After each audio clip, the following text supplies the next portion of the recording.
Hi, my name is James. I'm a foot and ankle specialist. I've been providing advice to patients for over 10 years on footwear for different conditions, and today I'm going to talk you through the top 5 stability shoes that have come out in 2024. Each shoe that I've picked is slightly different. They do a different type of function in terms of providing stability, how they feel on your foot, what conditions they may help with, what type of activity they're better for, whether that's walking, standing all day, or different types of running. I'm going to break down each one, and hopefully by the end of the video you should have a better understanding of which stability shoe might work best for you. The first shoe we're going to talk about is a moderate stability shoe, the Hoka Arahi 7. So in the Hoka range there's also the Hoka Gaviota 5, which is a maximum stability shoe. Now we've chosen the Hoka Arahi 7 because of some of its lightweight features. So it's the lightest of all 5 shoes. It's got 34mm of cushion in the rear foot, 29mm of cushion in the forefoot, giving you a 5mm difference from the back to the front of the shoe. So it's the lowest drop of all 5 shoes, and we classify typically a 4 to 6mm drop as a low drop, and what that translates to is it creates an even distribution of pressure across your foot. It means that if there's a high stack shoe where it's higher at the back, it tends to place more pressure on the front, so it's not so good for conditions like bunions or Morton's neuroma. So this gives a more even distribution across the foot throughout the gait cycle. Now it provides stability through Hoka's classic J-frame. So that's a J-frame that sits underneath the shoe, and it provides stability all along the inner aspect of the shoe. So it helps to control or reduce the amount of pronation forces or the speed that you move inward by having a denser material so it doesn't compress as easily as you apply extra weight to it, helping to push you back out again. It has some sole flare here on the lateral aspect of the shoe, so if you think you've come inward, the J-frame has pushed you back outward. The sole flare stops you from going too far out and keeps you centered in the shoe, and that's a common theme that we'll see throughout the stability shoes, but this one has a unique way in terms of having stability all the way from the heel up to the forefoot. So if you're looking for stability throughout the whole gait cycle, the Hoka Arahi 7 does a terrific job at that. Some of the criticisms that we have of the Hoka are that it tapers too much in the toe box, so it gets too narrow too quickly at the front of the shoe. That can cause issues if you've got stuff like bunions or bunionettes, because it can just compress the toes. Similarly with conditions like Morton's neuroma, it can irritate your symptoms. It does come in a wide version, so some of you who might need that, it is available. It is a true to size and length, so no issues with that. It has a gusseted tongue so that it's stitched in, it doesn't move from side to side, and it's got a nice moderate pattern around the heel cup, and it's got a moderately stiff heel counter as well. So where that's useful is it stops your foot from moving side to side on top of the shoe. It's also got side walls, so these are little walls that come up along the side of the shoe around the heel, and they help cradle your heel, again reducing how much your foot moves when you initiate contact with the ground. This is a really good shoe for standing all day, for walking all day. It's a relatively firm sole underneath, so it's got Hoka CMEVA cushioning, so it's quite a balanced cushioning. You don't sink into it too much. In terms of running, it's something that you can use for up-tempo runs, slightly quicker runs, as it's a snappier shoe. So it's a great all-rounder. If you're looking for a super light stability shoe, this can be an excellent option for you. One of the key things to know is just to fit in the toe box. Then as we move on, we've got the Brooks Adrenaline GTS 24. This is an excellent maximum stability shoe from the Brooks range and one of their most popular shoes. It provides stability by having their go-to support system, which is a medial wedge that sits from the heel to the midfoot. So they've upgraded this from version 23, where they've spread it all the way along rather than just having it under the medial arch, and you can really feel that resistance as you move inward. So those of you who like to have a little bit of support under the arch of the foot will really enjoy this shoe. It's got quite a firm cushioning in the DNA Loft V3. It's nitrogen infused, so it's a little bit softer than the previous model, but still firm compared to some of the other shoes that we'll talk about. It's got a nice broad base of support in the midfoot and in the forefoot, increasing the contact with the ground, adding extra stability. It's also got some sole flare on the forefoot, so that again increases the base of support underneath your foot. It's got plenty of space in the toe box, so no need to worry about the length or the width, and Brooks probably have the biggest variation in sizes, so they've got a narrow, normal, wide and extra wide, and they've got loads of lengths, so no worries about fitting or sizing with this. For instance, we normally have to get a wide with the Hoka, but we fit comfortably into the normal width on the Brooks Adrenaline. It's got a nice lockdown. It doesn't have a gusseted tongue, which is normal in the Brooks range. Instead, in this model, they've added 2 little tabs that the laces run through to help keep the tongue nice and locked in. It's got a really padded heel counter, so plenty of cushioning there.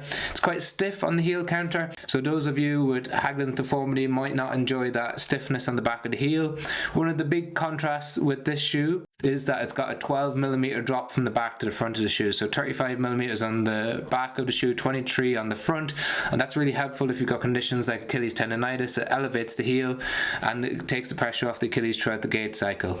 So this is an excellent shoe if you want to stand or walk all day. You like to have a little bit of support under the arch of your foot. Maybe you've got issues like posterior tibial tendonitis. Adds the extra bit of stability there, resists pronation forces, and is a super comfortable shoe. So one of the most popular shoes on the market in terms of stability shoes. It's relatively light, coming in at about 283 grams, and an excellent maximum stability shoe overall. Then we move on to a more plush cushioned maximum stability shoe in the Asics Gel Kayano 31. It provides stability through its 4D guidance system, so it has really wide base of support, lots of sole flare on the forefoot and on the heel. It's got a 4D tab that sits under the medial arch of the foot, so that's really traditional medial arch stability. So as you walk or as you stand or run in it, you can really feel that support directly under the arch of your foot, not necessarily running the whole length like you get in the Hoka, and a little bit shorter than what you get in the Adrenaline. So just that really resilient cushioning that sits underneath your foot. Otherwise you've got a really plush cushioning, so it really feels like you're walking on a cloud. If you want a maximum stability shoe that has ultimate comfort, then you'd look at the Gel Kayano. It's got nice plush cushioning on top. It's nice and wide in the forefoot, so no issues with compressing your toes, plenty of space in there, and it comes in a wide version as well. True to size fit, the tongue is gusseted so it doesn't slip side to side. Really luxurious padding around the heel counter, so super comfortable. Really stiff heel counter, again reducing the amount that your foot can move side to side, complemented with nice sidewalls on the heel. It does come in at one of the heaviest shoes, so it sits around 311 grams for a men's size 9 US, so it's the heaviest of all 5 shoes, but it is the most plush, softest, maximum cushion shoe. It's got 40mm of cushion at the rear foot and 30 at the forefoot, so it's super comfortable. So one of the best shoes on the market if you're looking for a really comfortable maximum stability shoe. Then moving on to the On Cloudrunner 2. So this is a really nice lightweight moderate stability shoe. So On Cloud provides stability in this shoe by having more denser, broader pods on the inner aspect of the shoe, so they don't compress as much as you move inward.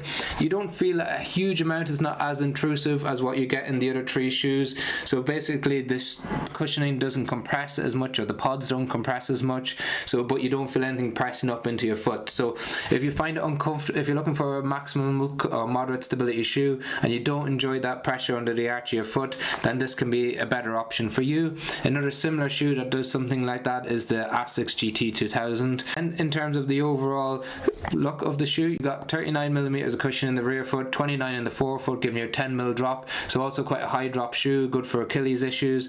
Plenty of space in the toe box. It does come in a wide version as well. It's got an engineered mesh on top with a mildly padded tongue that's gusseted. It's got nice padding around the heel counter, and it's got moderate stability on the heel cup, so it doesn't put too much pressure on the back of the heel if you've got some sensitivity around there. Plenty of space in the toe box and 2 options in terms of width, so a nice moderate stability option that's slightly lighter than some of the more maximum stability shoes. Then finally we've got the New Balance 860 V14. Now this is really one of the best stability shoes on the market for a number of reasons, and I'm going to try and cover that, but it does have some downsides. So it has 2 different types of foam that sits underneath the inner aspect of the shoe. So you can see this white foam here, and then the slightly green foam underneath. There's got a clip in between which tries to separate it, but ultimately you've got the only kind of true medial wedge shoe on the market. And what I mean by that is it's slightly tilts your heel to one side, so it really offloads the inner aspect of your foot, something that we try to recreate in an orthotic if we're making a custom orthotic for patients, where we tilt the heel slightly, and then that really alters where the force moves through your forefoot. As you can see, it starts to diminish as it moves towards the forefoot, so less of a tilt towards the forefoot, and then it's more evenly spread on the rear foot, so you've just got a little bit of that more resilient cushioning on the rear foot, but otherwise you've got the nice soft compliant fresh Mesh Foam X cushioning on the forefoot. It's a super wide shoe in the toe box, loads of space in that in the normal version. It also comes in an extra wide version. It is a super cushion shoe, so it's not super squishy like you get in the New Balance 108, but it is relatively cloud-like feel, a bit more plush-like feel that you get in the Kayano. So there's a couple of caveats to this. If you suffer from lots of instability, especially on the lateral ankle, so outer ankle sprains, then it might tilt you a little bit too much, and it might increase the amount that instability that you get on that outer ankle, so it heighten the likelihood of you getting an ankle sprain. If you don't have that, but you have issues with plantar fasciitis, posterior tibial tendinopathy or tendonitis, this is an excellent option for you, and we've had numerous patients over the year where we just recommend this and it reduces their pain immediately. It's not guaranteed, this is more educational advice than medical advice, but it's just something to be aware of. Then otherwise, you've got 31 millimeters of cushion in the rear foot, 23 millimeters of cushion in the forefoot, giving you an 8 mil drop. So it sits in somewhere in between that high to low drop, so it's in the middle of that grey area. So it's a good option for bunion pain, Morton's neuroma, metatarsalgia in the forefoot, because it's super spacious, lots of padding underneath, but it also helps in the rear foot with posterior tibial tendonitis and plantar fasciitis pain, both compressive and stretch type plantar fasciitis pain. So an excellent shoe overall, but just be aware if you have a history of instability in your ankle, it may not be a good option for you.